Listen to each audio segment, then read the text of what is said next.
But a lot of companies are really looking for not just the right skill set, but as you can imagine, their hiring decisions are based on the right culture fit. And so that's really where it's understanding the relationship, understanding partnership, much more than some recruiters out there that are much more transactional focused. Welcome to the Growth Xperts Podcast. I'm your host, Derek Colin. In today's episode, we have a very special guest. His name's Mikel Rodie. He is the founder and CEO of Parable Talent. How you doing today, Mikel? Doing well, Derek. Thank you for hosting me, and great to get a chance to talk to you. Yeah, thank you so much for joining us on the Growth Xperts Podcast. So, Mikel, tell me, can you share a bit about your background and how it fits into the bigger picture over at Parable? Yeah, so basically, my background, I started out as an accounting and sports management major. Actually, while I was in school as a student athlete, I played D1 baseball at Hyper University, and then as I was looking for opportunities, this is back in the 2011 time frame. A lot of opportunities needed certain levels of experience, certain years of experience, and I actually ended up being placed by a recruiter in more of a temporary contract role. And while in that position, really realized I didn't want to do accounting full time. I wanted to be, people facing and in front of building relationships, those kinds of things. And had a good relationship with the recruiter at the time that placed me in the contract position, and really just knocked on their door and said, "Hey, I'd like to get a chance to learn more about what you do." And they invited me in at that point to shadow them, see if that's really what I wanted to do before, I made that jump. And one of those things where I think in recruiting in general, most people fall into it. They don't always go to school saying, "Hey, I want to be a recruiter," but they get a chance to see the interaction or kind of get a taste of what that looks like. And when I did, I definitely fell in love with it right away. And most people either love it or you hate it after your first year. And for me, it was something I knew right away that I wanted to stay in that area. So fast forward, I was, with larger firms for, 12 plus years, and then got the opportunity, and it was always in the back of my mind, even before COVID, that I wanted to do my own thing and kind of launch my own brand and have different purpose and mission statement. And so I had the opportunity and privilege to do that back in June of last year and launched Parable Talent. Oh, cool. Awesome. Well, it sounds like you're very passionate about what you do, which is always a plus. Yeah, of course. And I think in any industry, right, you got to be passionate about it, especially if you're going to start and launch on your own, for sure. Yeah, definitely. So what does a typical day look like for you in terms of, work and business? Yeah, absolutely. I know I spoke to you on the side about this. Right now, I'm in a unique place where having my own company and, being an entrepreneur gives me the flexibility to do other side projects and passions. So most of my days, my first meeting might start at 7:30 or 8 in the morning. And basically from that time until 3:30, I'm ideally wanting to have back-to-back meetings all day that I've kind of pre-scheduled, or of course, if I don't have meetings, I'm usually hitting the phones trying to identify either new clients or new prospect candidates that I can work with and continue to build my network. And my main verticals, which I told you, accounting and finance, HR, and supply chain. So basically talking to any candidate or hiring manager in those areas.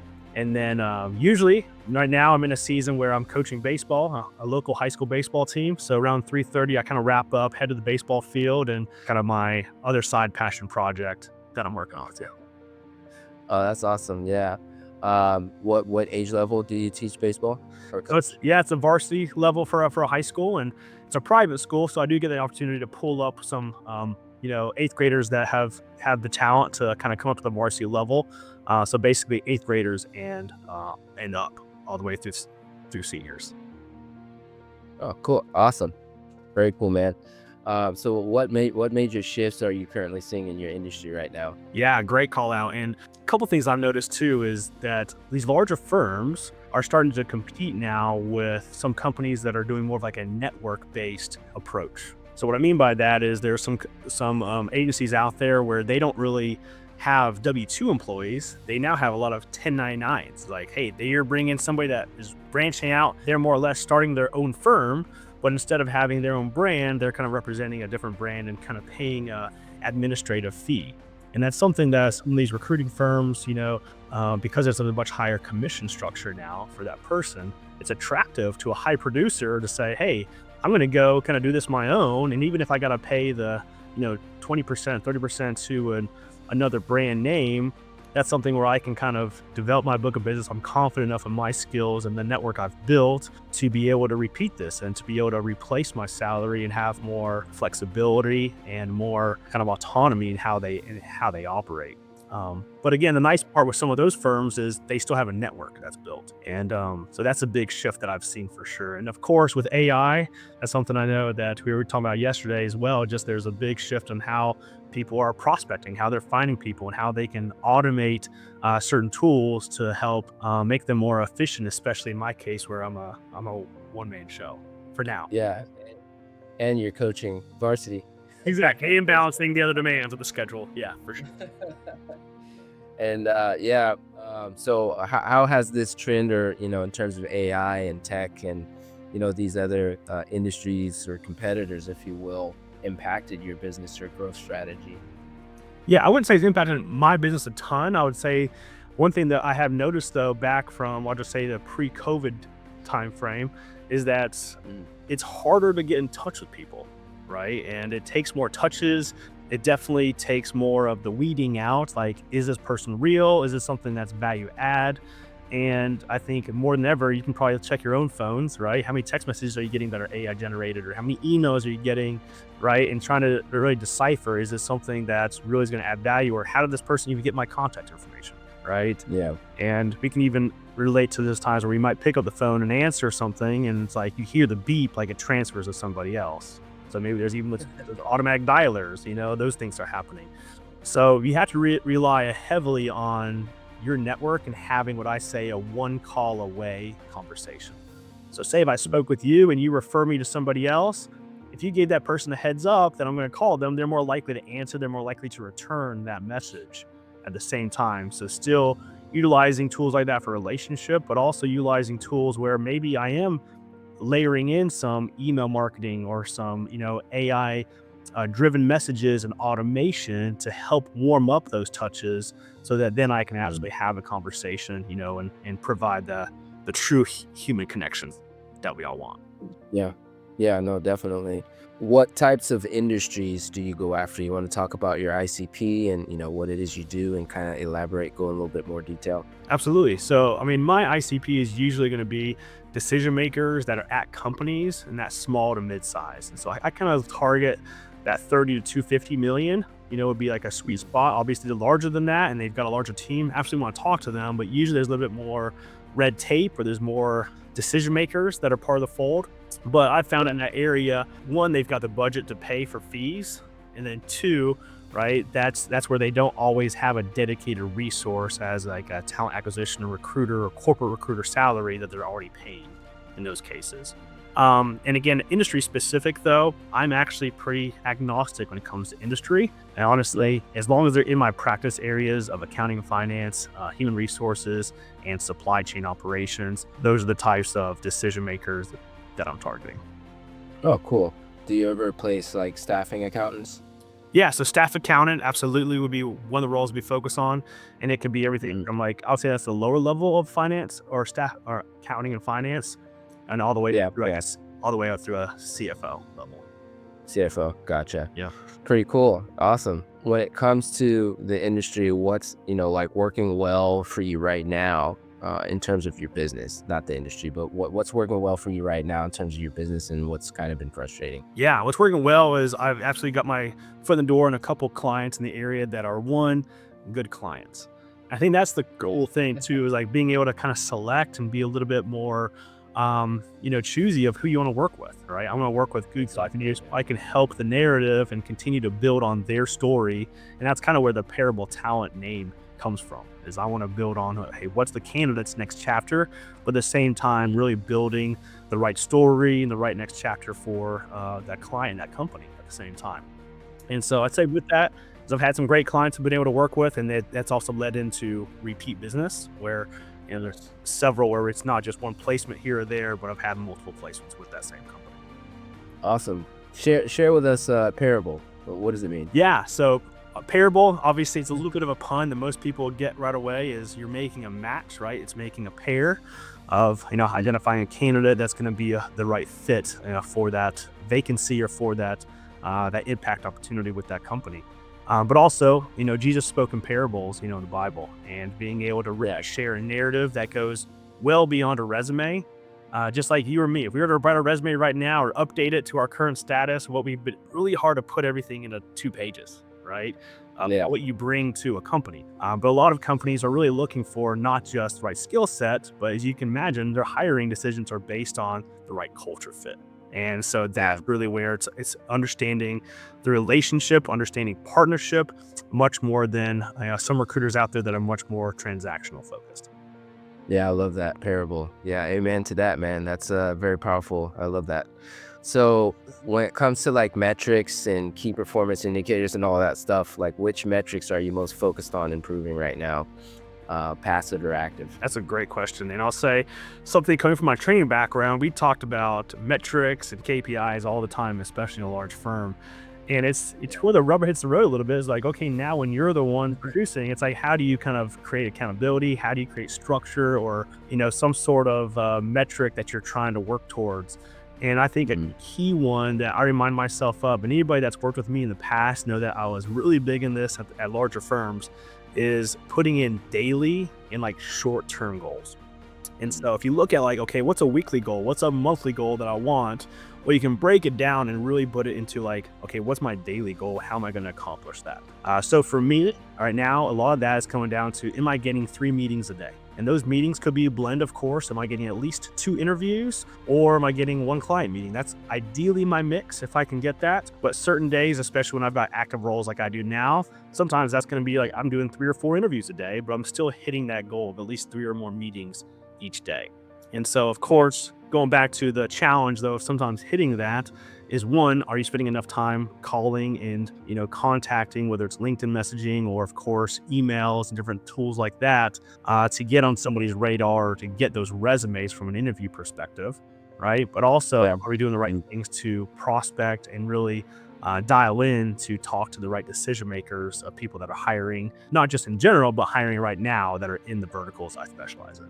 Yeah, I used to do like 105, 110 market calls per day. We call them market calls, and just call out as a placement manager to, different types of firms or banks and industries that I was assigned to for placements. And then working towards finding an actual market manager in banking who had a book of business, and then convincing him, hey, this is going to be better if you leave this bank and go to this bank. It was a bit difficult, but you get it done. You just got to have that perseverance. Absolutely. Sure. Yep. And as you know, in recruiting and most sales roles, volume is always the key, right? Yeah, exactly. Yeah. So it's like, there's days where it's like, I didn't get to my 3 or 4 meetings I was targeting a day, and I can always usually look back. Well, what are my volumes calls? So it's like, what's my volume of outreach? And that's one thing I have noticed with, not a diss on kind of the younger generation coming up, but I think there's a lot of reliance on this kind of messaging, right? What I mean is like a lot of the email, a lot of the text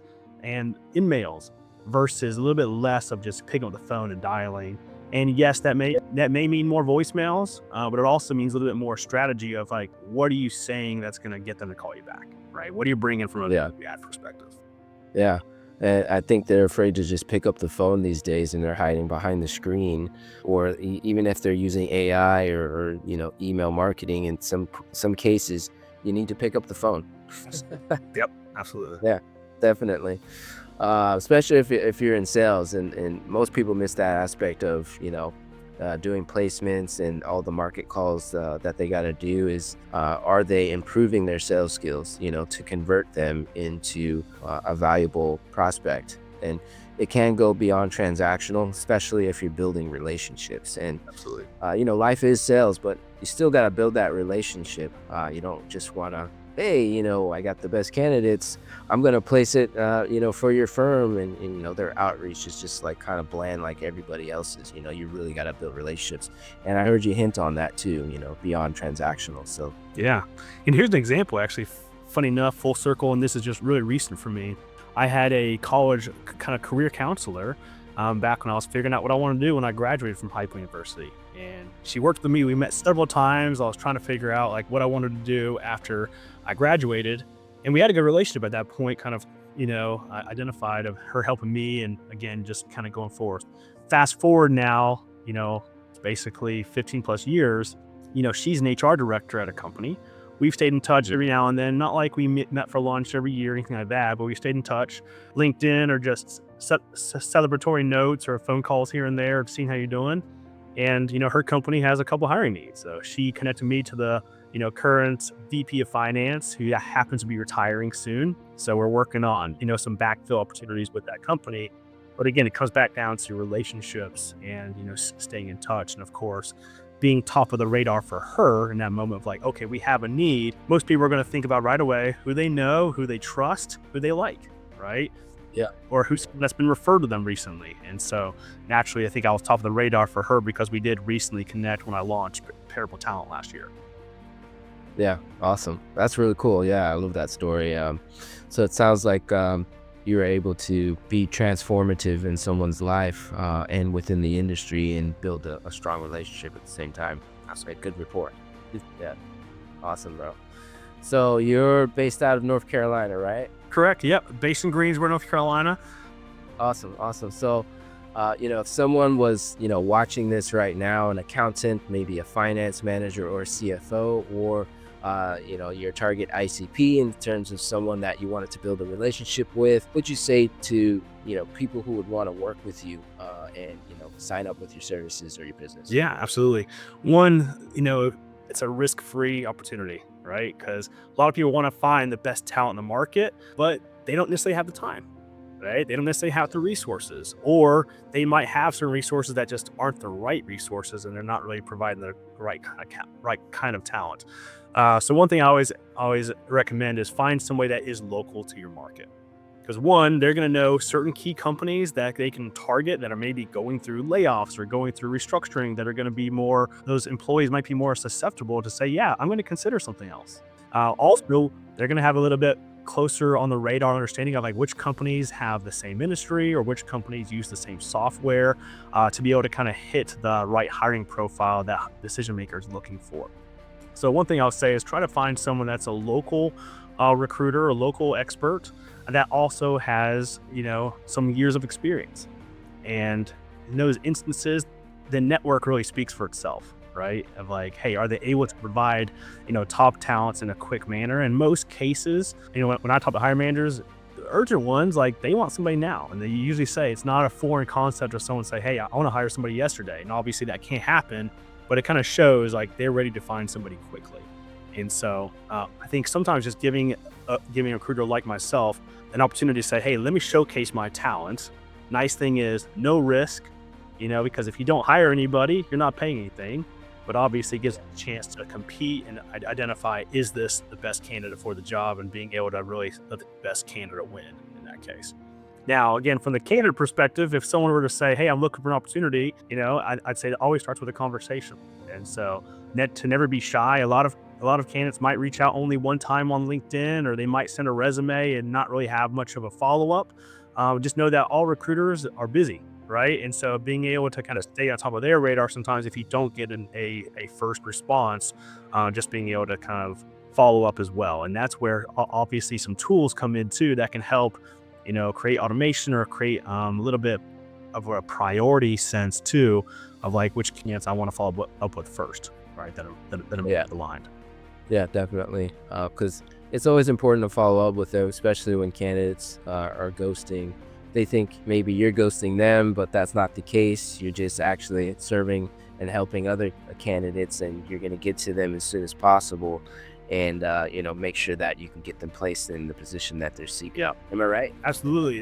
There's only so much time in the day, right? So there's a lot of candidates like where I might do a quick message to them like, hey, I haven't forgot about you. Just need to, I'm working on some active roles right now that aren't quite the fit for you. But it doesn't mean that we haven't forgot about them. It's just obviously what's the highest priority on the desk right now. Yeah, definitely. Where do you want Parable Talent to be in the next 6 to 12 months, from this year and beyond? Yeah, great question. And, something even back in June when I started it, my goal was to ideally start to expand and identify other recruiters that bring experience that I could build upon. Obviously, I've got the training background working, for a larger firm where I was in, more of a training development kind of leadership role for about 4.5 years or so. And so really being able to identify ways to, train them up to a certain level if they're kind of newer, but obviously if they have experience and a foundation to build upon, that's even better. And so ideally I want to stay regionally within North Carolina area. So if I can find someone to, one, help me locally in Greensboro, or two, looking in Raleigh or Charlotte, that's kind of the surrounding areas that I'd like to branch into. Beyond that kind of 12-month mark, it would be nice to start to add more of a contract, temporary, or interim solution as well.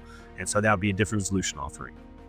Oh, cool. Awesome. Looking to expand, throughout Raleigh and Greensboro and other locations in North Carolina. But when you're talking about like an interim sort of fee, or what is that like? What type of service is that? Yeah, so on the contract side or interim, it's basically where, we're placing somebody that's not going to be a permanent W-2 employee. They would actually be, employee of Parable Talent that we're basically loaning for that project or loaning specifically for that interim role. And so in that case, it is a different solution for our clients because they may not need somebody on a permanent basis, but they need somebody to cover a maternity leave, or they've got an upcoming project or merger and acquisition or a ERP implementation they need some help on because their permanent resources are being devoted to that other work. Again, offers a different solution, but there is also more compliance, more tax, kind of payroll, things that I would have to own as well, because that is our employee that's being placed in those short-term projects. Oh, okay. Understood. Got it.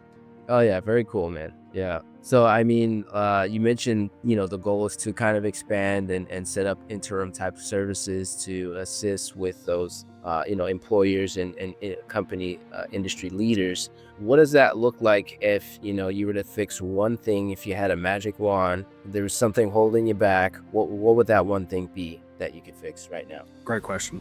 I think with any recruiter's desk, it's always, you want to keep the pipeline full. And pipeline works for both angles, especially running a 360 desk where you're doing the recruiting and the sales, business development side. But everything starts with great candidates. So when you have great candidates, now it's more like, how can I take those candidates to market, or how can I continue to drive business connections and relationships with true decision makers, because they're the ones that's going to bring the job orders in. And that's really the big ticket, right? If you have multiple clients that are filling up that side of the pipeline, then you're usually in a pretty good spot. So I think with anybody, it comes down to the business development sales side. If you had some support, some automation, or some sort of ways to expedite the process of getting more meetings with decision makers, that's always going to be like the magic wand that I would want to have. Cool. And are you currently using any tech or AI right now for your business? I would say I did actually experiment with kind of an email marketing kind of AI automation tool. And that experience, I would say, wasn't as personable, wasn't as hands-on as I was kind of looking for. And outside of that, primarily just using my own resources. And that's a mix of, my email marketing, obviously my phone connections as far as like reaching out to decision makers and candidates, and of course, absolutely living on LinkedIn like most recruiters do, of like, having messages in their inbox and, trying to identify people that are moving and making those transitions, because usually you want to be in the front and on the front side of those openings happening. Yeah, definitely. Okay, cool, man. Well, I just wanted to thank you so much, Michael, for joining us on the Growth Xperts Podcast. For those of you who want to check out Michael's information, I'll put it in the description below. And at parable-talent.com if you want to check out his website. He's also located on LinkedIn, so if you guys want to look up his profile, you can. Michael, thank you so much for joining us. Thank you so much, Derek. Pleasure.